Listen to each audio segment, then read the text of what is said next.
Hello and welcome back to Bible Wits Bible Corner. Today we're going to be back in the book of Acts. I'm going to start reading from chapter 3. We're going to do verses 1 through 5, starting with the English Standard Version. Now Peter and John were going up to the temple at the hour of prayer, the 9th hour. And a man lame from birth was being carried, whom they laid daily at the gate of the temple that is called the Beautiful Gate, to ask alms of those entering the temple.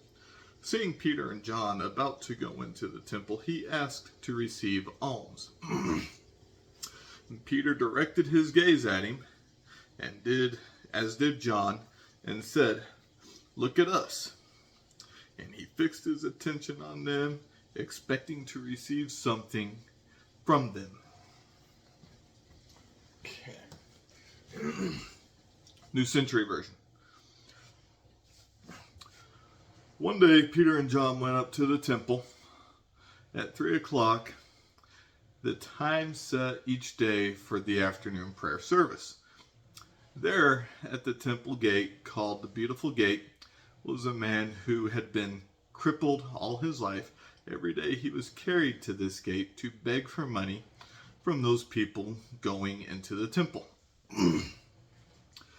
The man saw Peter and John going into the temple and asked them for money. Peter and John looked straight at him and said, "Look at us." The man looked at them, thinking they were going to give him some money. Okay. So we're going to find out. I'll do spoiler things every once in a while. We're going to find out in a little bit, tomorrow's video, that he gets healed.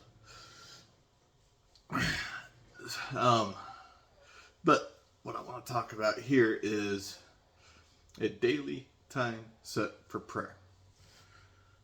For them back at this time, they set a prayer for all of the church members to pray together at 3 o'clock. And honestly, I think some stuff like that is missing from churches today. We are encouraged to pray alone.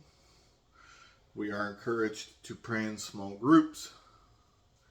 And on rare occasions, we do pray together as congregations. I think that's a bit of a lost thing. I think there is a massive amount of power in prayer. And I think that if we have all of the Christians together, I'm talking not every single Christian in the world together in one place, because that's going to be heaven one day, but in our local churches, all of the Christians together for the sole purpose of praying. Not just once a week on Sundays or whatever, but as often as possible. Okay. But what about how busy we are? We've got jobs, we've got kids' sports, we've got this activity or that activity. We're making ourselves so busy that we forget about God. Now, I'm not saying jobs are not important. Jobs are important because, we need money to survive. I'm not saying kids' sports are not important because it teaches them responsibility. But if we put so much focus on that, we lose focus on God. So, I've said before, we need to take examples from the Bible and use them today. I don't know if I've said that on any of my videos, but I have said it in personal conversations I've had in the past. But I will say it here.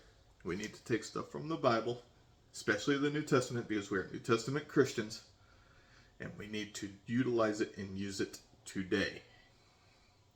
So, I hope you find encouragement in this, and I hope you have a wonderful, God-centered day. Bye.